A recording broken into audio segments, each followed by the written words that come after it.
Hello and welcome to the Celoxis Knowledge Series videos. In this video, we will talk about why a work item might not be visible on the timesheet.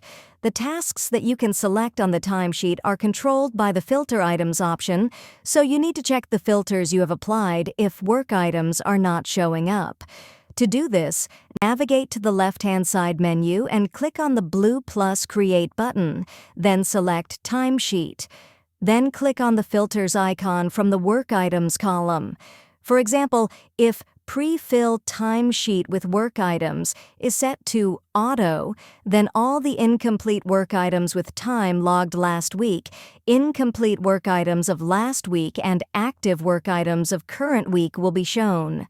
If Pre-fill Timesheet with work items is set to No, the timesheet has no pre-filled work items shown for that week.